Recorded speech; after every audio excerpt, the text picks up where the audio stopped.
কোথায় কোথায় বাংলা চার?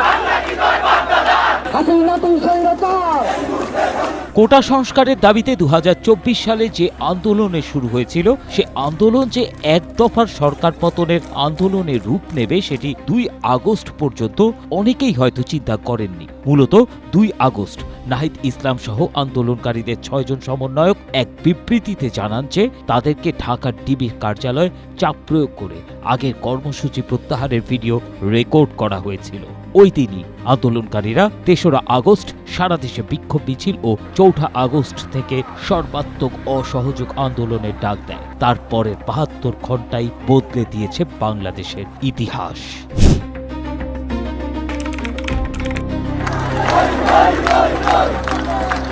3 আগস্ট শনিবার ঢাকার কেন্দ্রীয় শহীদ মিনারে বৈষম্য বিরোধী ছাত্র আন্দোলন একটি সমাবেশের ডাক দেয়। জীবন অবাক না করলে কে করবে? 28% মিল্ক ফ্যাটের অবাক করার সাথে ফ্রেশ মিল্ক পাউডার। জীবন অবাক করুক প্রতিদিন। এবং সেই সমাবেশ থেকে শেখ হাসিনার পদত্যাগের এক দফা দাবি ঘোষণা করা হয়। ওই দিন আন্দোলনকারীরা সরকারের পতনের দাবি তুলে মার্চ টু ঢাকা কর্মসূচি ঘোষণা করে, যার প্রথম তারিখ ছিল 6 আগস্ট। তারা জাতীয় সরকার গঠনের দাবিও জানায়।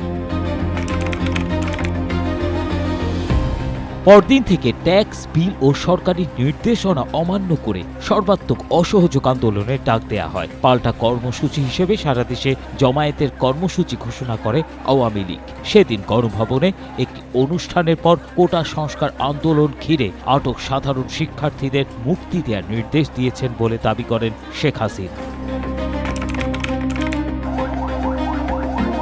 এদিন গণভবনে নিরাপত্তা শীর্ষ কর্মকর্তাদের নিয়ে বৈঠকে বসেন শেখ হাসিনা। সেনাপ্রধান জেনারেল ওয়াকারুজ্জামান ঢাকায় সেনা সদরে বিভিন্ন স্তরের সেনা কর্মকর্তাদের সঙ্গে মতবিনিময় করেন। পরে আইএসপিআর থেকে দেয়া বিবৃতিতে তাকে উদ্ধৃত করে বলা হয়, বাংলাদেশ সেনাবাহিনী সবসময় জনগণের পাশে আছে এবং থাকবে।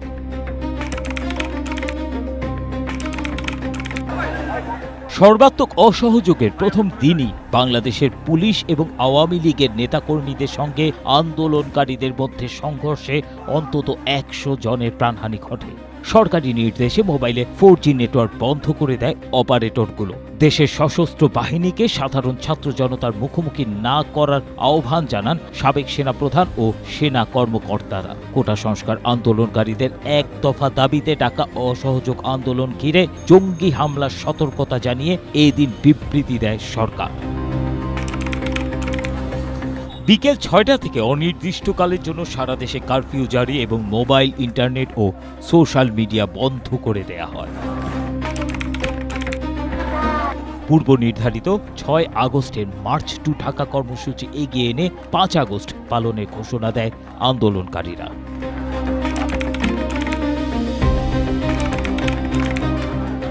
রাষ্ট্রীয় গুরুত্বপূর্ণ স্থাপনা সহ বিভিন্ন এলাকায় সেনা মোতায়েন করা হয়। এর মধ্যে কেন্দ্রীয় শহীদ মিনার সংলগ্ন বকশীবাজার, রামপুরা, বনশ্রী এবং বসুন্ধরা সহ ঢাকার কয়েকটি পয়েন্টে সংঘর্ষের খবর পাওয়া যেতে থাকে। ঢাকার আশপাশ থেকে লাখ লাখ মানুষ কারফিউ ও ব্যারিকেড ভেঙে কেন্দ্রীয় ঢাকার দিকে যাত্রা শুরু করে।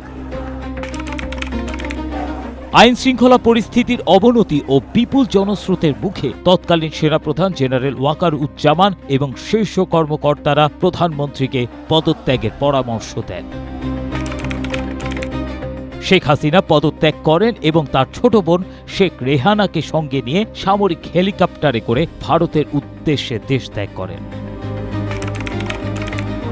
দুপুরে বিএনপি, জামায়াতে ইসলামী সহ বিভিন্ন রাজনৈতিক দল ও গুরুত্বপূর্ণ ব্যক্তিদের সঙ্গে বৈঠকে বসেন সেনাপ্রধান। ওই বৈঠক শেষে বেলা 4টার দিকে সেনাপ্রধান আনুষ্ঠানিকভাবে জানান যে শেখ হাসিনা পদত্যাগ করেছেন। আন্দোলনকারী জনতা গণভবন, প্রধানমন্ত্রীর কার্যালয় ও জাতীয় সংসদ ভবনে প্রবেশ করে জয়োৎসব করে। এ সময় বন্ধ হয়ে যায় শাহজালাল আন্তর্জাতিক বিমানবন্দরের কার্যক্রম। ঢাকার আওয়ামী লীগের একাধিক কার্যালয়ে ভাঙচুর চালিয়ে আগুন দেওয়ার ঘটনা ঘটে। ধানমন্ডি 32 নম্বরে অবস্থিত বঙ্গবন্ধু শেখ মুজিবুর রহমান স্মৃতি জাদুঘর ভাঙচুর করে আগুন ধরিয়ে দেয়া হয়। ওই রাতেই জাতির উদ্দেশ্যে একটি ভাষণে তৎকালীন রাষ্ট্রপতি মোহাম্মদ শাহাবুদ্দিন বলেন, অনতি বিলম্বে একটি অন্তর্বর্তী সরকার গঠিত হবে এবং পার্লামেন্ট ভেঙে দেয়া হবে। অন্তর্বর্তীকালীন সরকার দ্রুত নির্বাচনের আয়োজন করবে। ABM Asaduzzaman, Asia post.